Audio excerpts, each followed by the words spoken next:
Welcome to Talks with G. I'm G. This is a new video. It's been a while. I gotta check. Okay, it says it's recording. It's been a while. I was stuck down here in this office for a long time, about 2 weeks, doing homework. I had finals and they're over and it's awesome now. So I'm okay, and I did all right. Actually, I did really well. Hard work does pay off. But I haven't made any videos, and I know exactly what I'm going to talk about. This actually comes, I think this is probably the first video where I'm answering a question from a Twitter follower at Talks with G. And it's a very good question, and it's something I wanted to spend some time researching a little bit more, thinking about a little bit more before I talked about it, then throw finals into the mix, and well, now it's a few weeks ago. But I'm here, I'm talking about it. Let's just go straight into the question. The question, and I'm saying this verbatim, says, Yo G, what is your thought on the most effective planet-friendly generator of energy? Thanks, fam. It says fam, I think he meant fan. I'm not exactly sure, but nonetheless. So, Twitter user, what is my thoughts on the most effective planet-friendly generator of energy? Well, let's go first and foremost. When I first initially read that, I was thinking, I kind of misinterpreted the question. I was thinking about everything. I was thinking about coal, I was thinking natural gas, I was thinking about, using renewables and non-renewables, and I reread it, and it's like he wants to know the most, or she wants to know the most effective planet-friendly generator of energy. Well, I'm going to assume that when you say the phrase planet-friendly, I'm assuming non-toxic in terms of pollutants, in terms of CO2 and other non-desirables of combustion. Okay, that's fine. I'm not going to go into there. So what that means is we're talking about solar, we're talking about wave energy. Potentially, could we talk about nuclear? I don't know. That's a very interesting point. But we've got wind, solar, and wave energy, and geothermal. Those are kind of the main ones that I'm thinking of when you mention planet-friendly. I've got 2 points to say that. First and foremost, I need to make it clear that I am probably one of the biggest proponents for efficient CO2 neutral, carbon neutral, long run externality neutral energy sources on the planet. I'm all for it. I want clean air. I don't want to develop cancer long run in my life because the air is terrible. Just look at Beijing. I'm one of the biggest proponents for that. But I also study math and physics and computers, and I know what reality is too. And to answer your question bluntly first, and then kind of wrap around it, the answer is it doesn't exist. That's the answer. There is no effective planet-friendly generator of energy. Period. Take a look at the law of conservation of mass, conservation of energy. You can't work around that. That's all you got. And what I mean by that is there is no such thing as an energy generator that doesn't have some kind of cost and some kind of long run or short run negative consequences. It's impossible. It doesn't exist. I'm going to point out some examples. There's a lot of studies that show that wind farms can have long-standing and large consequential effects on bird migrations. They flat out just cut them in half. I mean, you've got a big blade rotating like this. You've got a flock of birds coming through it. Those birds don't exist anymore. Period. And what I'm talking about is when you study ecology and people who study ecological engineering, and I have a good buddy of mine at work who has a master's in just that. The main bottom line is there's absolutely no human behavior, there's no human activity that doesn't have any effect on anything within the environment. If you take a walk in a forest, just a walk, you just walk through, it's not even a path, you will affect the ecology and the organism structures that are in place in that habitat, in that ecosystem. Now, if you step on the grass really hard and maybe kick up some dirt, is it going to come back somewhere in the forest? Of course. Even if you have a path and it's a footpath in the forest, if people were to stop walking on it, yes, eventually it's going to come back and nothing's going to happen. But while that's in place, you are going to have both positive and negative impacts on the ecosystem. If you take a look at dams can do some really terrible things in terms of how fish move up and down the stream, all kinds of processes with that. It also hinders certain ecosystems. On the one side of the dam where there was more water, now there's less. all the organisms that relied on that water, forget them. And then you have the dam itself and you have the lake for hydropower. Now you have it flooded entire areas of land. What happened to all the creatures that were using that land that can't live underwater? Guess they won't be there anymore. And so that's what I want to try to inject a little bit of reality, a little bit of common sense when we're going to talk about these green energies, because they're not perfect. They're certainly not perfect. And we have to have that in the front of our mind at the very beginning before we talk about them, because I think it's really easy to go, oh, this is amazing. I can just put this thing on my roof and I buy it once and it powers my whole home, it charges my car, it does everything. Yes, it does. It does that. It's great. But there are limitations. You can't quite scale that without having drastic consequences.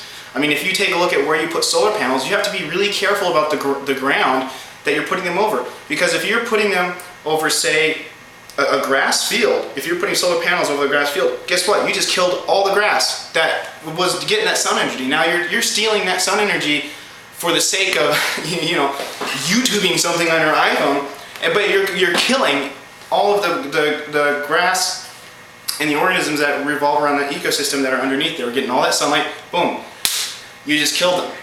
So I'm saying this first and foremost at the very beginning of the video because we need to have an understanding and a perspective of that when we talk about the word planet friendly.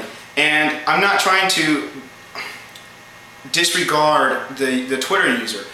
I really like how he said that, and I do think he used that word effectively and well. I would agree with using planet friendly. But we have to be careful how we define that word, because that can get lost in the mix if you don't keep it on the tip of your mind while you're trying to compare them for different things. With that in mind, when I said there is no such thing, I already talked that everything I just said is like the worst of it. That's the worst part. Let's go into the good stuff. The biggest problem with energy right now, or energy in general, is that either we have really clean, relatively low impact energy generation sources, but a lot of them, if they're renewable, let's say just go with wind and solar for right now, well, there isn't always a stiff breeze all the time, and it isn't always sunny. I mean, let's face it, half the time it's not sunny. So the biggest problem with renewable energies is that they're not consistent, and they're not sustainable, high-density energies that are easily transported. The sunniest places generally are not, unless you live in Phoenix, forget it. Unless you live in Wyoming for wind energy or the Midwest somewhere, forget it. You're not going to get that on the West Coast. You're not going to get that in Oregon or anywhere else like that. So we have to be mindful about what we're using. Each green energy that we're talking about has constraints. And it depends on the application in terms of scalability and locality of the energy that's going to be used. So I think when we're talking about, let's go energy by energy. If we're talking about wind energy, I think wind energy is a very good option for several reasons. One, studies show that it can be more consistent than solar. Two, it's relatively cheap to imply.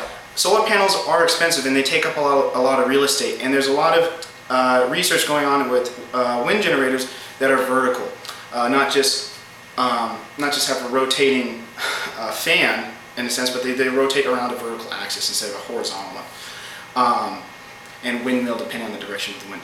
I think there are a lot of mini applications for local houses, local businesses, and in large-scale farmland where wind energy is very successful.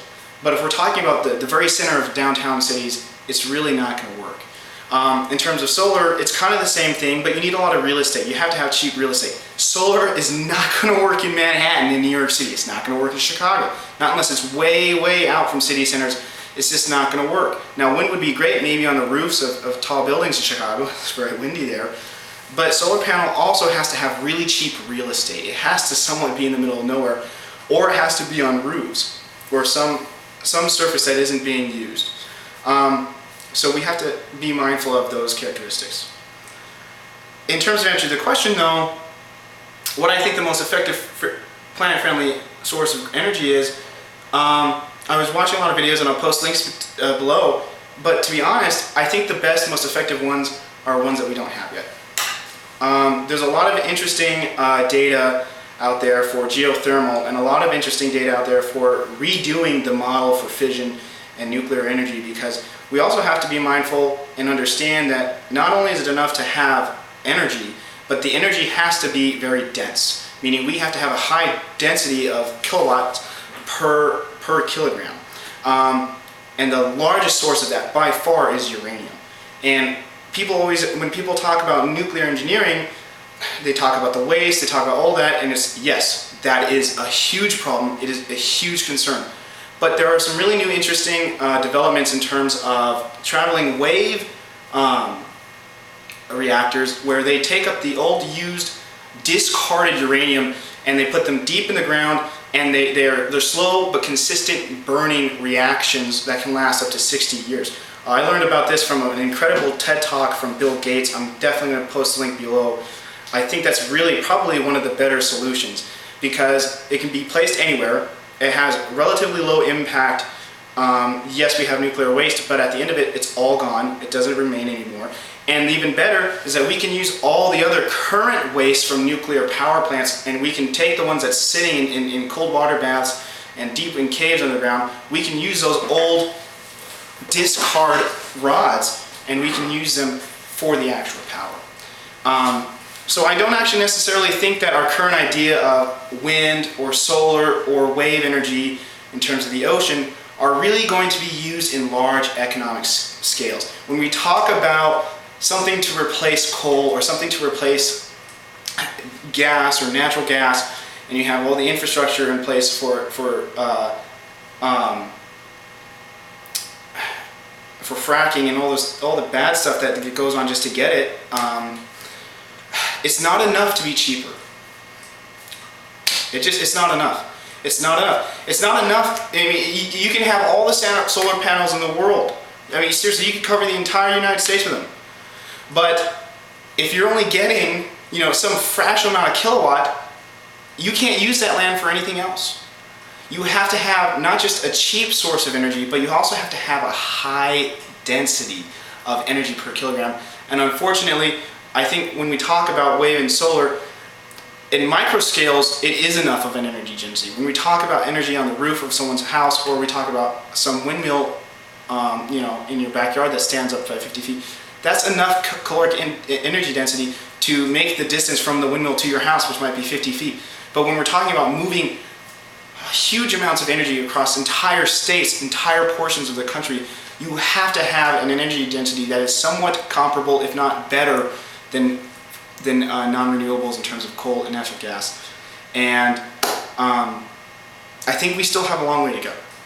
So I don't know if that's the answer you wanted. I don't know if that's the answer people want. And I'm not saying that this is a definitive answer. I kind of wanted to post this video as maybe a bit more of a conversation starter. I'm not in any way an authority on this. I'm somewhat of a hobbyist. I have an interest in it, and I am about to make a wind generator with my dad this Christmas break for his cabin in Colorado. Maybe, oh, that's a great idea. I could totally post some videos about that. Maybe talk about the experience. But I'm also realistic when it comes to talking about starting a conversation. This is something that's a conversation. There is no end-all, be-all. And let's be honest, we just recently have started this. We haven't gotten close to the tip of the iceberg in terms of what energy is. There are a lot of areas about physics that we just don't even know what energy is. We don't know how electrons happen. We just don't. We just know certain practical implementations to extract it just enough to power your laptop, your iPad, and your car. And so we have a really long way to go. My final answer for answering what is my the most effective planet and energy generator is, well, there really isn't a most effective one. It kind of depends on the application, it depends on the scale of implementation, it depends on the kind of energy densities that are needed for not just for the application, say going to the moon, but also for the transmission and portability. If you have a train filled with coal, that's a huge amount of energy density where it's worth transporting it across the cost of transporting it from the East Coast to the West Coast is worth it because it's so high in energy density. It's not worth filling up a train with a bunch of lithium-ion batteries to go from North Carolina to California, because the energy density just is not there. It's just not there enough to justify the cost of moving that energy. So there are limitations, and I don't think that the most effective energy generator exists yet. Hopefully we can start figuring it out. We need to. I'm going to post the rest of the links of some of the things that I found, some of the things that I read that I think you guys really like down below in the videos. Let me know what you think about this video. Ask me some more questions. I'm really glad to have answered this. And I can't wait to see you guys again soon.